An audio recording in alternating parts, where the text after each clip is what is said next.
Welcome back to the Anglers Extra Pregame Show. I'm Jack Smith, joined by Sheets for the Manager Show. Sheets, yesterday a 5-2 win in just 4.5 innings. How was your first fog experience here at Veterans Field? I'll tell you what, I've heard all the rumors and stories about the Chatham fifth inning fog, and to see it start in pregame and stick around and hang out and then eventually force us off the field. It was interesting. It was Cape Cod defined.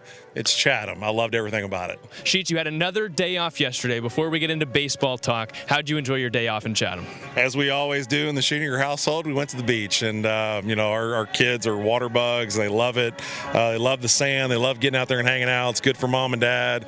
I started reading a book, which I don't know. Somebody's got to teach me how to read, but it was pretty good. It's got some good pictures in it, and so we enjoyed the day off and ready to rock and roll here today. What kind of book is that?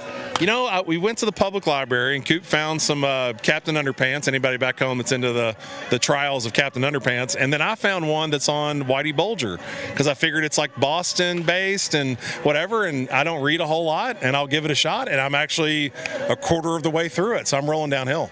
You don't have to lie to the people if you're the one that's reading the Captain Underpants books. Well, I do. Look, there are times in my life I have portrayed Captain Underpants, but my son loves it, loves all the dog mans. Anybody has kids out there knows where I'm at on this. Dave Pilkey is a comedic genius when it comes to kids' books, and we support everything he's got going. Shout out Dave Pilkey. At what point in your life did you realize that going to be a coach was something that you could achieve going forward?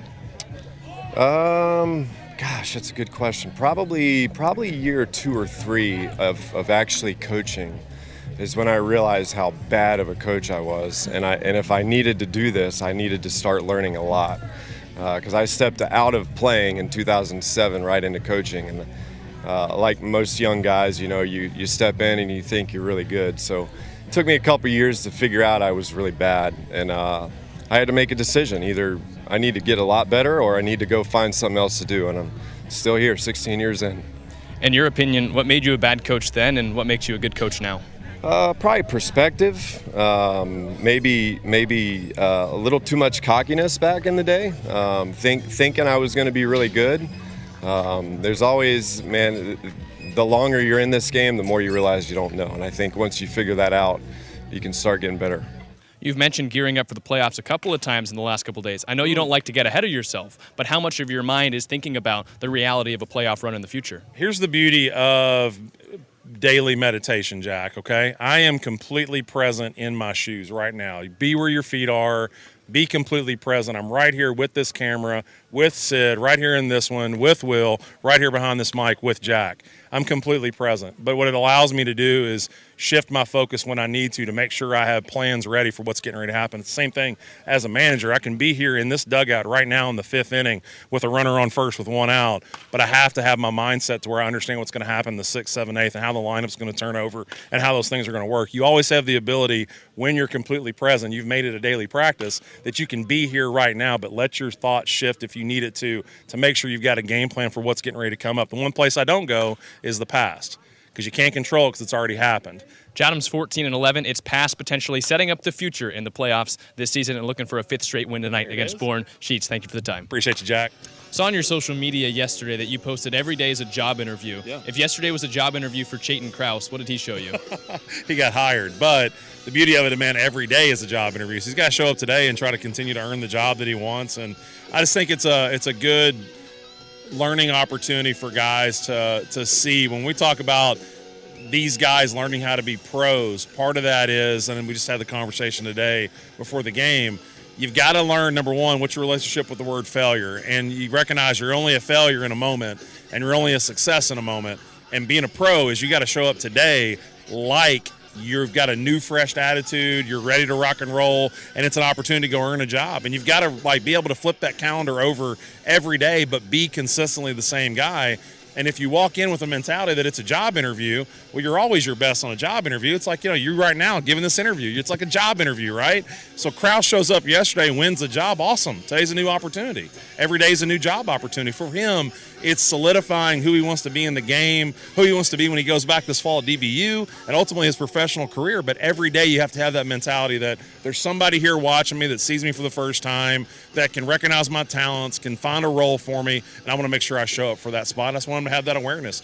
Campbell, I heard you expressing to teammates and people around that you want to come back here to Chatham next summer. What has led you to that decision so early on? Yeah, no, that's simple. That's an easy decision. This is only my first year of summer ball, and to even think that there'd be a better place out there would be foolish. This is the best place, so there's no doubt that I will come back. So you go back to Ole Miss with sights set on coming back here next summer. Does that mean you're going to do a little bit extra recruiting throughout the SEC schedule to get guys to come join you here next summer? Yeah, we've already started. You've already started, really? Reaching out, texts and emails and stuff like that? Just other guys through the Cape, just friends. We've got friends everywhere, and so it's cool. All right, give your recruiting pitch to the camera before we wrap it up. Why should guys come to Chatham next summer? Because it's Chatham. That's all you need. That's all there is. I'm Jack Smith, joined by John Schiffner and Sheets here on the Managers Show today. Two Chatham managers with me. Sheets, what about Schiff do you want to pay homage to? Well, he laid a lot of groundwork for this place. I don't want to dig too deep, but you talked about his run, through the 70s and the early 80s, and I was born in 81.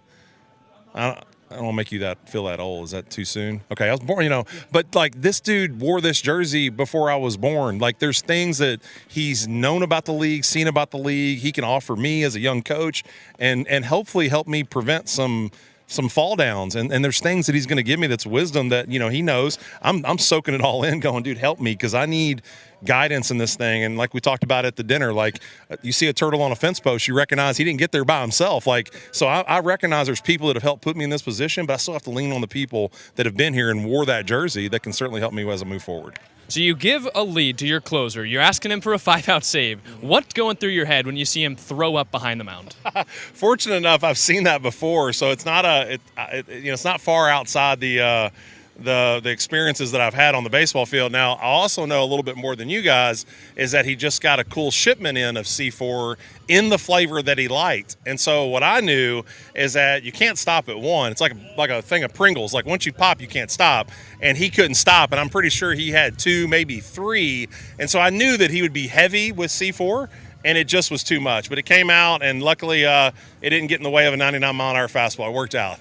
How do players from smaller schools like that find confidence in this league when you look at it, a lineup that's got so many guys from these Power 5 programs? There's a dynamic that you cannot quantify, which is called the chip on your shoulder that is either there or it's not. And I'll be fair with you, that to me is a level of toughness. It's what we talk about with our guys. You either have grit or you don't. And sometimes you're challenged to see how much grit you have, and you either answer the bell and show up or you don't.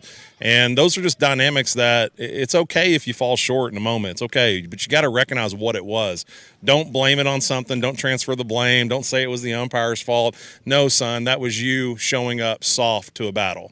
When you're recruiting to Georgia Gwinnett or to here, how do you find players with that chip? It's a little bit of conversation. You got to ask the right questions. You're trying to, basically pull out of them some things in terms of what are you looking for in your next spot? And generally, guys you want to spend time with are, Coach, I can sort through it and give you 1,000 answers, but I want to win. I want to be developed, and I want to play professional baseball. Awesome. Whether it ends in success or disappointment, what's the hardest pill to swallow for a coach come season's end? It's the people. It's the people that you spend a lot of time with, and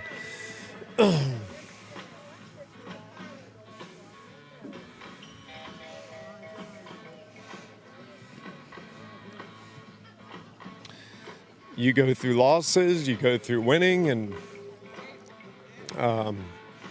lots of laughter. We miss our families the same, and we're still here loving it.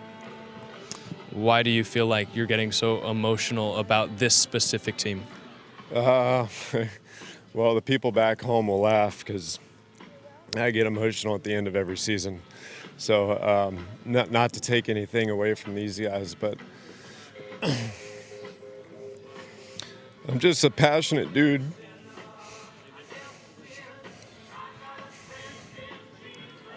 That falls in love with these guys every year. What do you hope the town of Chatham sees in your emotion? This is me. Take it or leave it, but this is me. I mean, I'm not really one to hide a whole lot of emotion. I appreciate the town. I appreciate these coaches, these players, the volunteers, and everything we've done together.